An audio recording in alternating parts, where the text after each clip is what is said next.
Hello, my name is Anna, and I am working with Wisconsin Voices for Recovery as a third-year medical student. And today we are bringing you a Saturday night chat. Our Saturday night chat series is a monthly chat that creates a space for people to share their recovery journey and to show people in and seeking recovery that they are not alone and that recovery is possible. Today we are here with Thea, and I'll let Thea introduce herself. Hello, everybody. My name is Thea. I am a 55-year-old woman who lives in Madison, Wisconsin. And been in Wisconsin my entire life. So I know the whole culture here very, very well. Um, and I'm excited to chat a little bit about all my background with Anna. Awesome. Well, thank you so much, Thea, for being here. We really appreciate it. And how about we kick off with starting about early life, early relationships with alcohol, what that looked like, and then how it transitioned into something else. Well, as I mentioned, I'm a lifelong Wisconsin resident, and in Wisconsin, especially as I've heard from a lot of people, alcohol is just normalized. You see those shirts that say drink Wisconsinably or whatever. It's just born and bred is just like cheese is to Wisconsin. So is alcohol and beer and drinking culture. And it's always, that's kind of my story. It was all, for me, it was all just normalized. I grew up in a family, people drank. Uh, I was in a small town. And when you're in a small town, there's not a lot to do, not a lot of other things to put your attention to. And so I did drink in high school, not a lot, but some. And then going to college, I went to the University of Wisconsin at Madison. And as some would say, that's a big party school. Well, I've heard it over and over. Most colleges are big party schools, or a lot of them are. It's just a normalized part of growing up. Um, and just over time, the thing is with alcohol and alcoholism or alcohol use disorder, whatever name you give it, it's a progressive thing. And so it starts off casually, and then depending on your brain and your genetics and your background and your experiences, it can become something that turns into dependency. Mhm. And at what point did you realize, okay, this is turning into more of a dependency for me, and how did you navigate that? Well, the interesting thing is alcohol is slow. Um, eh, I'll quote a little thing from the AA Big Book. It's cunning, baffling, powerful. So over time, it just embeds itself into your life and it becomes, I don't have an exact moment where I could turn it off for most of my life. I could, you know, I have three children. They're all grown now, three boys, and I didn't drink through any of their pregnancies or when I was nursing them. But little by little, I would always go back to it when I was not pregnant. Um, and alcohol is kind of like a thief. It just takes and takes and takes away from your life. And unfortunately, you don't even see it coming until you could be so deep in that you're like, how did this happen? Um, and I sometimes like to think of it as my best friend who wanted me dead was how I would think of alcohol as, oh, I gotta have it. I love it. It loves me back. Uh-oh, now it's doing the same thing to me. And, or like a toxic relationship that you keep going back to, even though it hurt you. it just woos you back in and you repeat the same mistakes over and over and over, like you're on a Ferris wheel sort of thing. So it was slow and progressive over time. And for me, I don't remember who exactly said it. I think it was Brene Brown. She mentioned something about middle age is when the world takes you by the shoulders and says, we're not effing around anymore. And it was kind of that point, like, yeah, you can't mess around with this. You get to be my age, it catches up with you. And so by age 49, my body had said, that's it, no more. Do not do this to yourself anymore. So does that answer you? That was a beautiful answer. So, if my math is correct, you have been sober for about 6 years? 6.5. I just had six and a Congratulations. half years. Wow, that's huge. Yeah, it seems like yesterday in some ways. And in other ways, I'm like, wow, that's really good. That's for me, I don't miss it anymore. Um, I think alcohol, I like to think of as a magnet. And when you're close to it, it has a really strong pull on you. But the more distance you get from it, the less that magnet has on you. And so over time, it has gotten a lot easier to manage because it doesn't have a pull on me anymore. It's always there. I don't kid myself and say, oh, I'm cured. I'm better now. I can have a drink Mhm. because I have healed a lot of the issues I've had in my brain. I've had to rewire it, so to speak. And I like to think of alcohol as an old back road in my brain. And I was using that back road for a long, long time. And those grooves are very deep. And then in sobriety, I built a new superhighway and I bypass that back road and I go around it so that I don't get stuck there anymore. It's more efficient, it's faster, it's easier, it's all around better, okay? But if I take a drink, I'll go down that back road again. Mhm. And that back road is not safe. It has a lot of potholes and it has a lot of problems by taking that way again. But it's still there. So I don't kid myself and say, "Oh, the back road's not there." I just have to purposely take the superhighway that I've built, if that makes sense. Makes a lot of sense, and that was so poetically put. I appreciate the way you framed that. And Thea, you're someone who is very open about your journey, your recovery. You've been on the Recovery Elevator podcast that came Yep. out earlier this summer talking about your story. You've done chats similar to this that are available on YouTube. And I'm curious, how did you start to decide to share your recovery story so openly and publicly? And what advice would you give to someone who's in recovery who's interested in doing the same? Um, what's interesting is I had been telling my story over and over again, and my husband was kind of teasing me, and he said, can we just get some business cards with a QR code and you could hand them to people? And when they scanned it, they could just hear it in their time. So we don't have to spend a half an hour going over the rise and fall of because I had a pretty hard crash and I came back. And it would be a lot simpler. And so one thing I did was I decided at it took me a while, but I had gone back to school for addiction studies. My background is in education and I taught for a couple decades and I decided to go back to school for addiction studies because I realized I'm here for a reason. I survived. I didn't have to survive.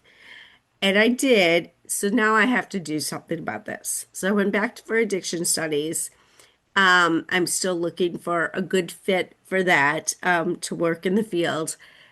But when that happened, I realized I can't.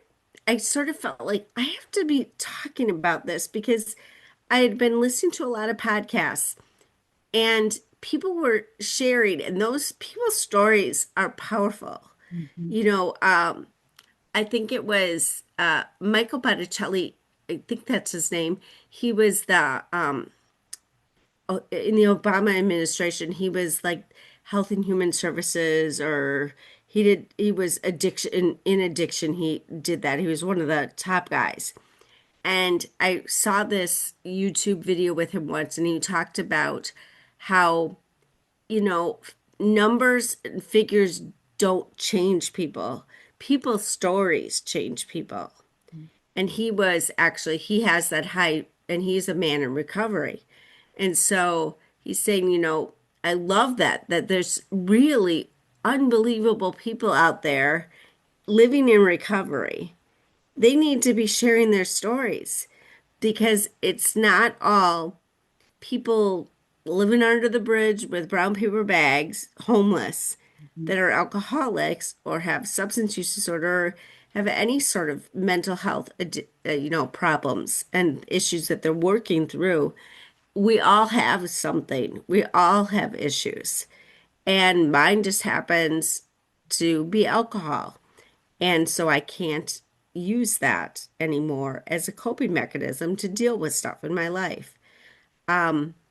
So I feel that at 4 years I did the whole burn the ships post on Facebook and basically shared my story as best I could. Um, and got a lot of attention. I got it, and the main purpose was that people know that I'm a safe person to reach out to. That if they're struggling, and I had lots of reach out. I've had a lot of reach outs since I did that several years ago. Just in general, a lot of them too were just I grew up in an alcoholic home, and this is such an awesome thing you're doing for your family. You're changing the course of your family by taking charge of this. And they're like, this is, so I've got a lot of honestly all positive feedback for sharing my story. And to this day, at least every month on the 10th of the month, because I consider my sobriety date to be February 10th, 2019. So on February 10th, every February, I post something about recovery. I want to keep it out there.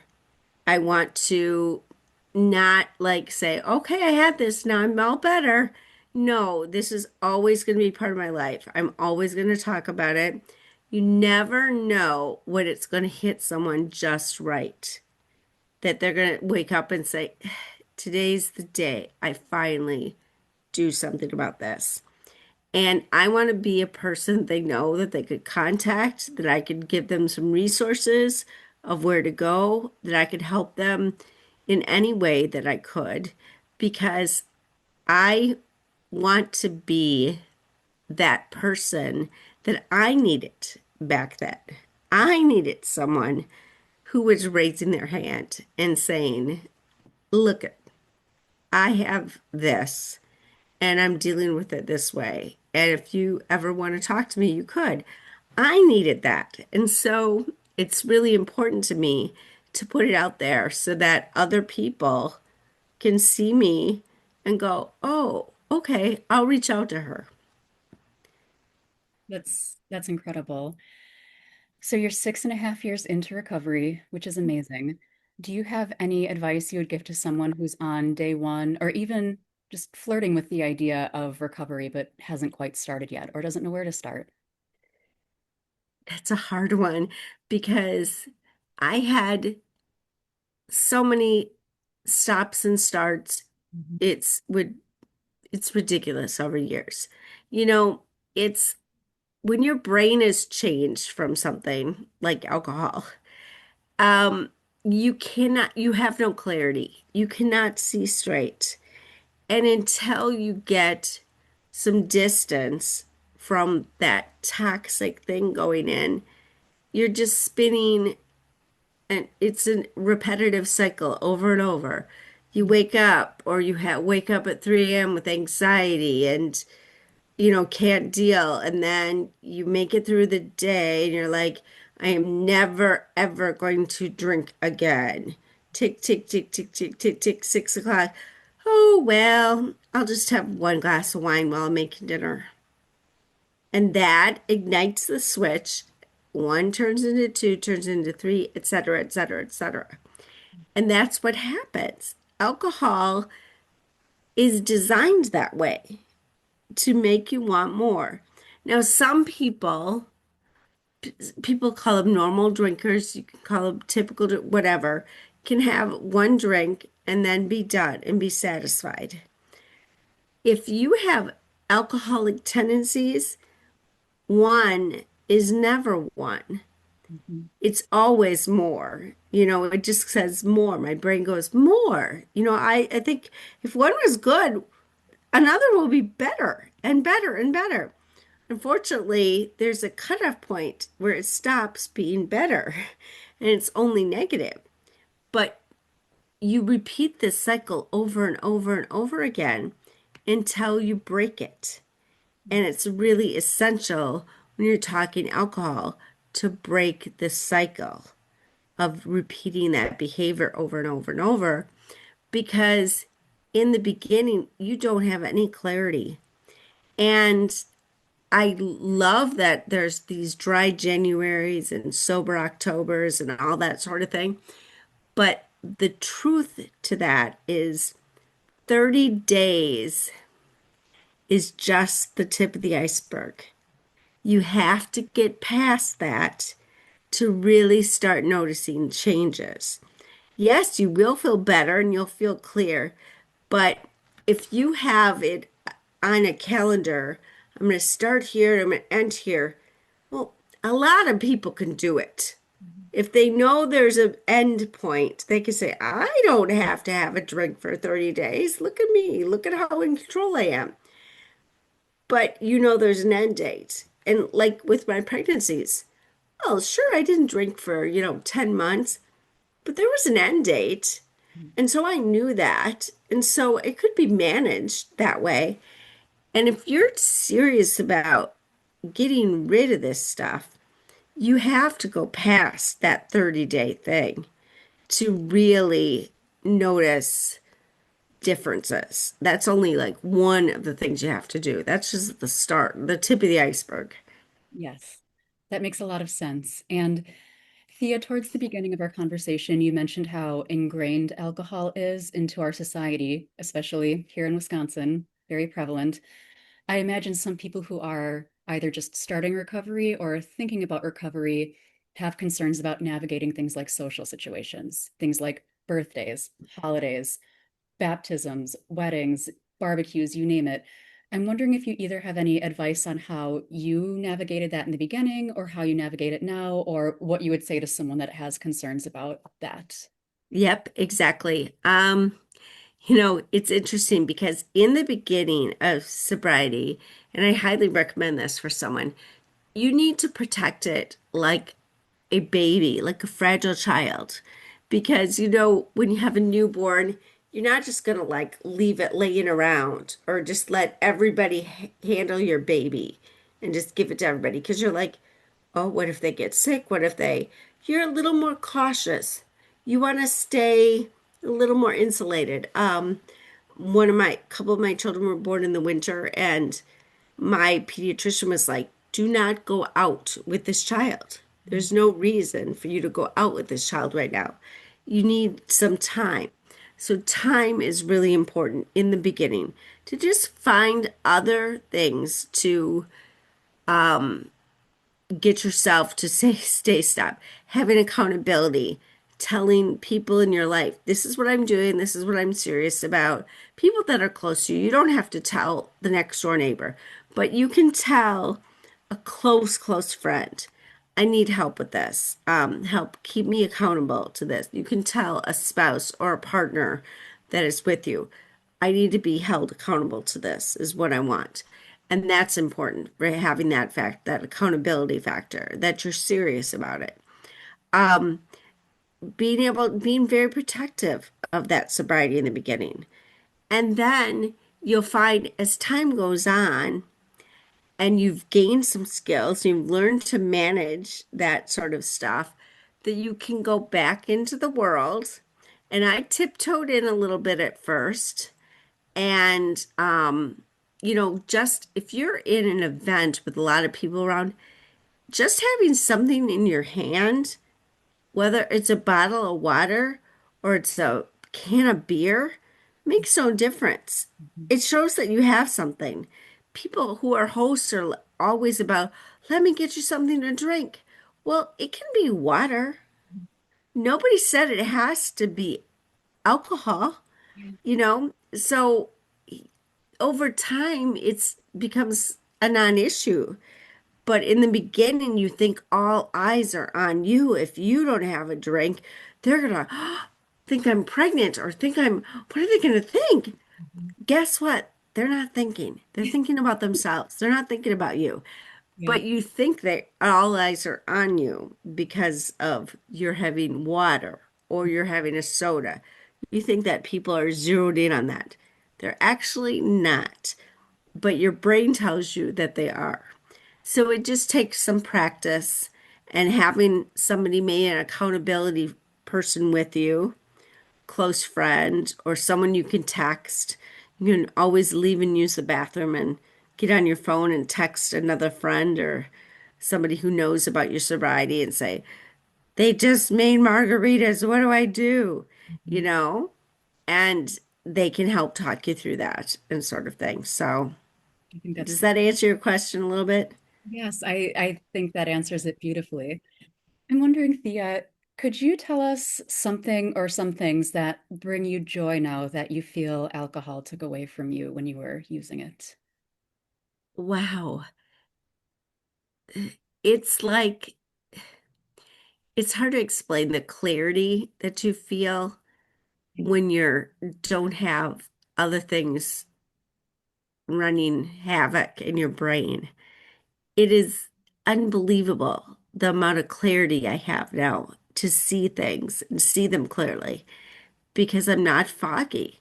It's like I was living in the fog for so long in my life that the whole world is going on outside and I just wasn't even paying attention to it. I was focused on, will there be drinks? Am I going to get a drink? When will I have a drink? Should I do this? Well, if I have a drink, I won't be able to drive here and I need to go here. And that mental real estate that it takes up is ridiculous. And when you let go of that, there's so much more room in your brain to process things and to appreciate things. And just being able to look outside in nature and look at the beauty and the awe that is there and appreciate it is incredible. And just being able to look at your child's face and really look at their face and really see them or listen to them and hear what they're saying, not, oh, let's race through this, what you're trying to tell me so I can go have a drink. It's crazy how ridiculous it is that that's your focus because it doesn't make sense. But when you are hostage, your brain's been taken hostage by this thing, you can't focus on anything else. So I love the clarity. It's really wonderful. It sounds wonderful.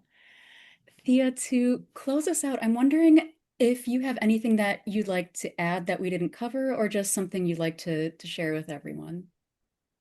Um, I guess one of the things would be that, I think the stigma exists because people don't understand. And when we don't understand, we create our own definitions for things. So if someone has a drug or an alcohol problem, we just think, well, they are a selfish person who is making bad choices because they can't have enough control to put down a drink. And when you understand what's actually going on, that was one of the most freeing things for me was to learn about it and learn what was happening in my brain. And then I was like, oh, no wonder. No wonder my brain had been, you know, taken hostage by this substance. And it literally changed how I thought about things, that I was choosing this substance over everything else. And I wish people could understand that that's not how it is. People aren't selfish. Nobody would choose this for a life. No one would choose to be an alcoholic or have substance use disorder or any alcohol use disorder. It's not it's not just fun and games. It's terrible. People don't want to live like that. But when you are fighting against those forces, there's a lot more to it than just putting down the drink. There's a lot more to it. So, I would just hope that people could become educated on it and understand it a little bit better instead of being quick to judge that someone's just did this to their children. Oh, how, of course I've got to live with that. I have to live with that the rest of my life, that my children, that I affected them. And now I'm in a place where I can make living amends to them and show them that I don't do that anymore because I know that that was not serving me and it wasn't serving you. And I have changed my behavior and I've changed how I think about this. And I can't take it back. Can't take back anything I did, but I can move forward and we can have a really good relationship because I know better now. Just like you learned things growing up and learned how to do things differently. And you have to experience some of this stuff to realize, oh, this is how you get through it. It is possible to do it. One of the things that always stuck out to me in recovery was just the simple thought of I used to give up everything to have one thing. It's all that mattered. And then when I gave up one thing, I got everything. And I'm like, oh, of course. All I had to do was give up the alcohol and I got my life back. Now, I'm not saying it's easy. Of course it's not. Or everybody would just do it if it were easy. But it's possible. And I want people to know that it is possible to change your life completely by doing it. The only regrets I have now is that I didn't do it sooner. I wish I had done this sooner. I wish I'd woke up a little sooner. So it's always my hope that people can find the light a little quicker than I did. And it is changing, but also to people who are my age, a little older, a little younger, that it's not too late. It's really not too late to do what's right for your body and your brain. It's just, you think like, oh, I'm already like, I have lots of friends who are in their 60s and 70s and have quit drinking and think it's amazing. And they're now finally totally in love with their lives. And they're like, why did I wait so long? And I'm like, I think the same thing every day. Why did I wait so long? This is the people you meet in recovery are the very best people you'll ever meet anywhere. And they are my everything, all the people I've met in recovery, because they have shown you can go through a lot of bad stuff and come out the other end. And they show you the way. Yeah, that was such a powerful and inspiring way to end our conversation. I want to thank you again for chatting with me and congratulate you again on 6.5 years of sobriety. That's huge. And thank you to all of you who joined in and listened to our chat.